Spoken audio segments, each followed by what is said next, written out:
Mr. President, thank you for your gracious words of welcome on behalf of the people of the United States of America. I deeply appreciate your invitation to visit this great country. My visit coincides with an important moment in the life of the Catholic community in America, the celebration of the 200th anniversary of the elevation of the country's first diocese, Baltimore, to a metropolitan archdiocese, and the establishment of the sees of New York, Boston, Philadelphia, and Louisville. Yet I am happy to be here as a guest of all Americans. I come as a friend, a preacher of the gospel, and one with great respect for this vast pluralistic society. America's Catholics have made and continue to make an excellent contribution to the life of their country. As I begin my visit, I trust that my presence will be a source of renewal and hope for the Church in the United States and strengthens the resolve of Catholics to contribute even more responsibly to the life of this nation, of which they are proud to be citizens. From the dawn of the Republic, America's quest for freedom has been guided by the conviction that the principles governing political and social life are intimately linked to a moral order based on the dominion of God the Creator. The framers of this nation's founding documents drew upon this conviction when they proclaimed the self-evident truth that all men are created equal and endowed with inalienable rights grounded in the laws of nature and of nature's God. The course of American history demonstrates the difficulties, the struggles, and the great intellectual and moral resolve which were demanded to shape a society which faithfully embodied these noble principles. In that process, which forged the soul of the nation, religious beliefs were a constant inspiration and driving force, as for example in the struggle against slavery and in the civil rights movement. In our time too, particularly in moments of crisis, Americans continue to find their strength in a commitment to this patrimony of shared ideals and aspirations.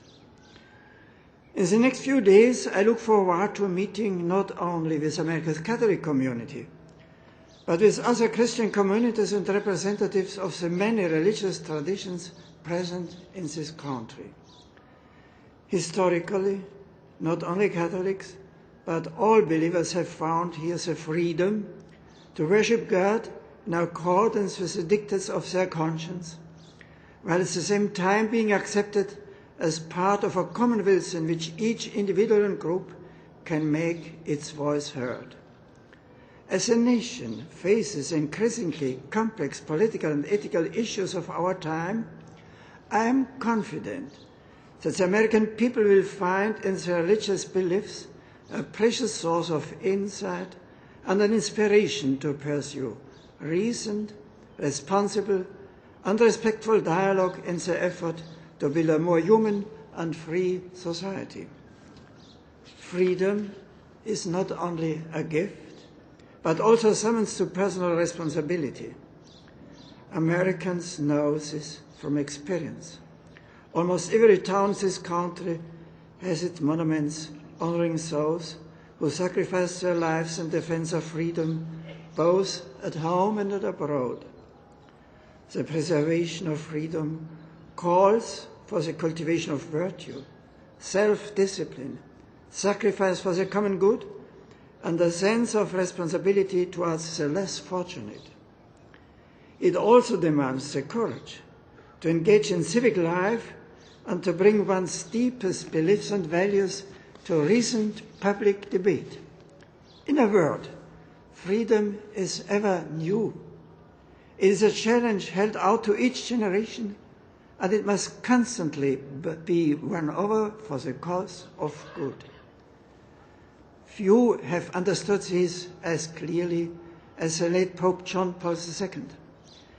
In reflecting on the spiritual victory of freedom over totalitarianism in his native Poland and in Eastern Europe, he reminded us that history shows time and again, I quote, that in a world without truth, freedom loses its foundation. And a democracy without values can lose its very soul. These prophetic words, in some sense, echo the conviction of President Washington, expressed in his farewell address, that religion and morality represent indispensable supports of political prosperity. The Church, for her part, wishes to contribute to building a world even more worthy of the human person, created in the image and likeness of God. She is convinced that faith sheds new light on all things, and that the gospel reveals the noble vocation, sublime destiny of every man and woman. Faith also gives us the strength to respond to our high calling and the hope that inspires us to work for an ever more just and fraternal society. Democracy can only flourish, as your founding fathers realized, when political leaders and those whom they represent are guided by truth and bring the wisdom born of firm moral principle to decisions affecting the life and future of the nation. For well over a century, the United States of America has played an important role in the international community. On Friday, God willing, I will have the honor to address the United Nations Organization, where I hope to encourage the efforts underway to make that institution an ever more effective voice for the legitimate aspirations of all the world's peoples. On this, the 60th anniversary of the Universal Declaration of Human Rights, the need for global solidarity is as urgent as ever if all people are to live in a way worthy of their dignity as brothers and sisters, dwelling in the same house and around that table which God's bounty has set for all his children. America has traditionally shown herself generous in meeting immediate human needs, fostering development, and offering relief to the victims of natural catastrophes.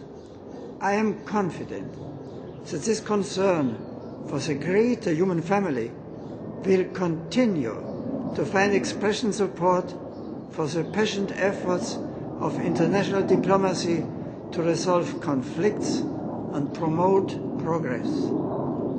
In this way, coming generations will be able to live in a world where truth, freedom, and justice can flourish. A world where the God-given dignity and rights of every man, woman, and child are cherished, protected, and effectively advanced. Mr. President, dear friends, as I begin my visit to the United States, I express once more my gratitude for your invitation, my joy to be in your midst, and my fervent prayers that Almighty God will confirm this nation and its people in the ways of justice, prosperity, and peace. God bless America. Thank you, Your Holiness. Awesome speech.